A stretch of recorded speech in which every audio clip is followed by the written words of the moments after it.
بسم اللہ الرحمن الرحیم۔ پروگرام ایک دن عبدالغفار بہار کے ساتھ آج ہمارے ساتھ جو شخصیت موجود ہیں وہ کسی تعارف کی محتاج نہیں ہیں۔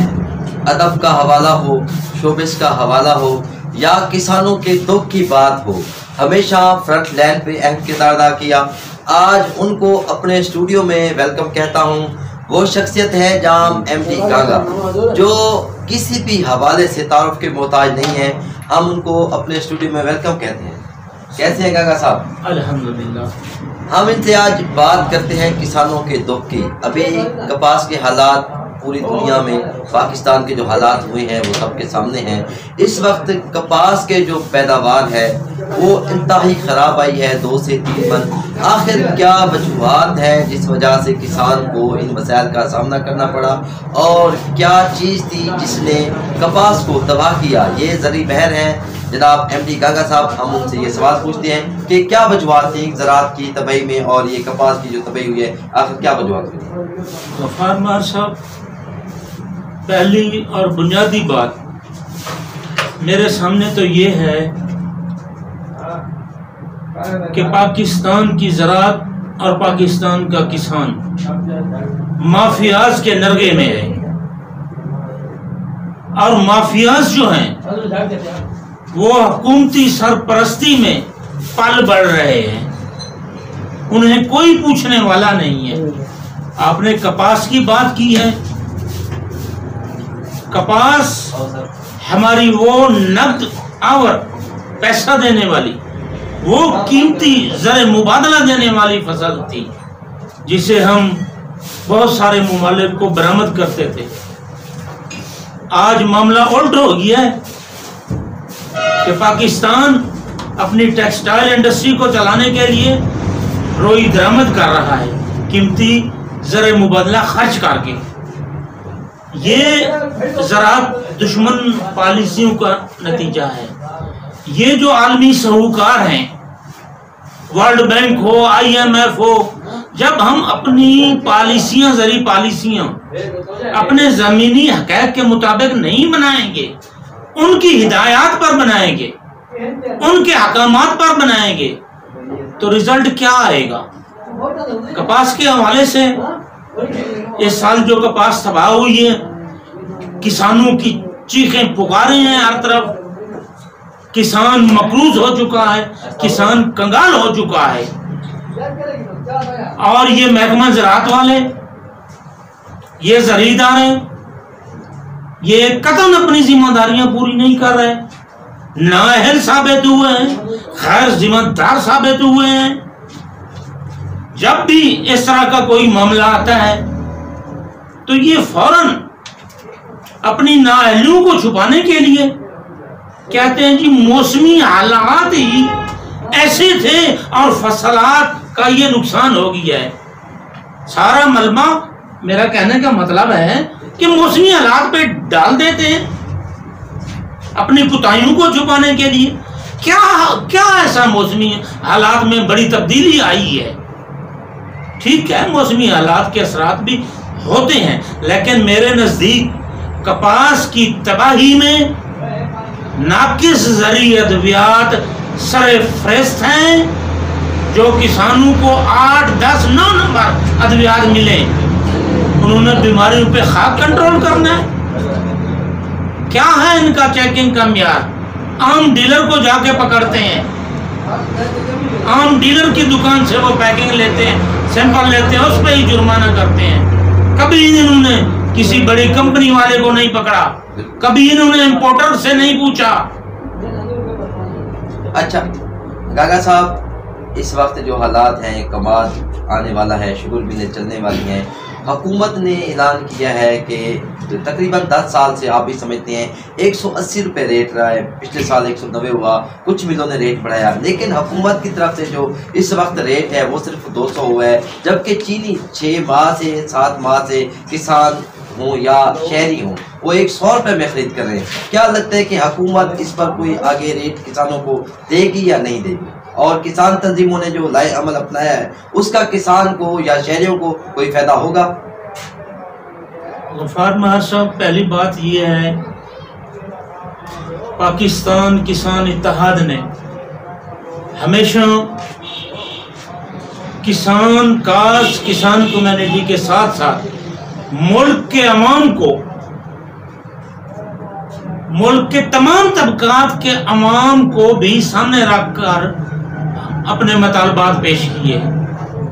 ہم نے بارہا کہا ہے کہ کسان کی فصلات کے جو اخراجات ہیں انہیں کیلکولیٹ کریں، اس کے مطابق ہمیں گنے کا ریٹ دیں، اور یہی فارمولہ شوگر ملیں جو چینی بناتی ہیں ان کے اخراجات بھی آپ اکٹھے کریں، جو اعداد و شمار ہیں انہیں بھی پابند کریں کہ وہ بھی عوام کو اس حساب سے کوئی مخصوص ریٹ پہ جو ہے چینی دیں۔ انہیں تو کوئی پوچھتا نہیں ہے، جب چاہتے ہیں جس وقت چاہتے ہیں چینی کا ریٹ بڑھا دیتے ہیں۔ یہ کوئی قانون نہیں ہے، یہ کوئی انصاف نہیں ہے، یہ یک طرفہ نظام ہے۔ یہ جو شوگر مافیا ہے، میں سمجھتا ہوں ملک کے اداروں پر یہ چھائی ہوئی ہے، وہاں انہوں نے بندے خرید کر اپنے بٹھائے ہوئے ہیں، اپنی مرضی کی یک طرفہ پالیسیاں بنواتے ہیں۔ حکومتوں کو ہم دیکھتے ہیں، نواز شریف کا دور ہو تو یہ شوگر مافیا فرنٹ پہ سب سے آگے، زرداری صاحب کا دور تو یہی مافیا آگے، اب یہ عمران خان کا دور ہے تو اب بھی شوگر مافیا ہی آگے ہے۔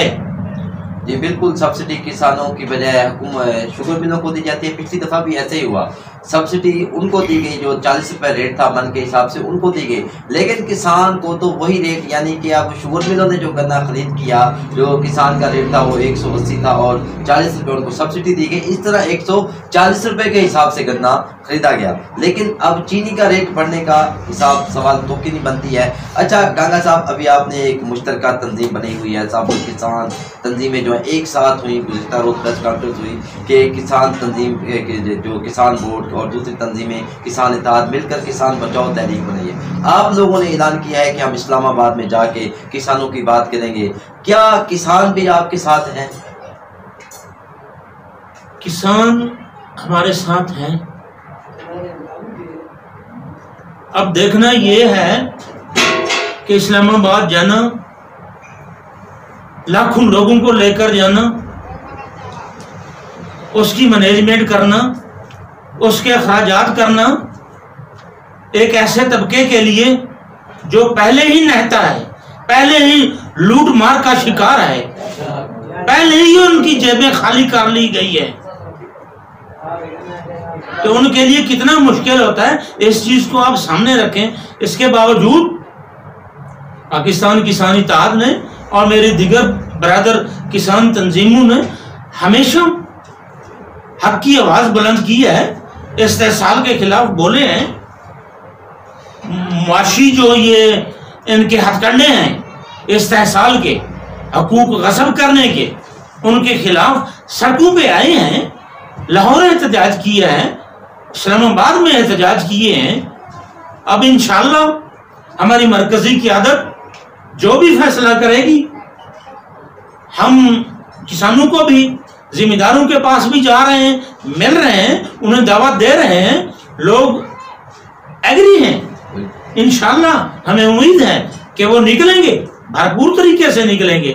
لیکن کہ میرا ایک سوال ہے حکمرانوں سے کہ کیا کسی بھی مظلوم طبقے کا مسئلہ حل کرنے کے لیے اس کا سڑکوں پہ آنا، اتنا بڑے لمبے احتجاج مینیج کرنا ضروری ہے؟ آپ کو اللہ نے عقل نہیں دی؟ یہ جو ہم چیخ پکار رہے ہیں، یہ جو آپ سوالات کر رہے ہیں، ہم کسانوں کے دکھ ان کے ساتھ جو بیت رہی ہے بتا رہی ہے، یہ آواز ان کے کانوں تک نہیں پہنچ رہی، یہ ان پہ کوئی اثر نہیں کر رہی۔ بھائی ملک کی بھلائی چاہتے ہو، زراعت کی بہتری چاہتے ہو تو ہماری آواز کو سنو، جو ہماری جائز باتیں ہیں انہیں مانو، پورا کرو۔ ہم تو کسی کا استحصال نہیں چاہتے۔ شوگر مافیا کی آپ نے بات کی، یہ اسدہا ہے، اسدہا جو کسی کی پکڑ میں نہیں آ رہا. یہ گنے کا ریٹ سستا کر کے کسانوں کو کھاتا ہے، وزن میں ہیرا پھیرا کرتا ہے. یہ مافیا چینی مہنگی کر کے ملک کے کروڑوں عوام کو لوٹتا ہے، کھاتا ہے، کوئی نہیں پوچھتا اسے. یہ مافیا خود حکومت کو سرکاری ٹیکسز خود بر کر کے، ہیر پھیر کر کے، دو نمبریاں کر کے وہ بھی کھاتا ہے، کوئی نہیں پوچھتا. بالکل یہ تھے جام احمد گنگا صاحب. آپ نے ان کی بات سنی کہ مافیا اس ملک میں ہر طرح سے لوٹ مار کر رہا ہے، چاہے آٹا مافیا ہو، شوگر مافیا ہو یا کوئی گندم مافیا ہو. تمام لوگ پاکستان کو اور تمام شہریوں کو اپنے حساب سے نقصان پہنچانے کی بھرپور کوشش کر رہے ہیں. جام احمد گنگا نے ایک بہت اچھی بات کی کہ ہم احتجاج کر رہے ہیں، کیا حکومت تک ہماری آواز نہیں جاتی ہے؟ ہم پرامن احتجاج کر رہے ہیں، ہمیں احتجاج پر مجبور نہ کیا جائے. یہ نہ ہو کہ ہم اسلام آباد میں جا کے دھرنے دیں، بلکہ یہ جو مسائل ہیں یہاں بھی حل ہو سکتے ہیں. امید کرتے ہیں کہ حکومت ان مسائل پر توجہ دے گی. انشاءاللہ پھر اگلے پروگرام میں آپ کے ساتھ ہوں گے. اللہ حافظ.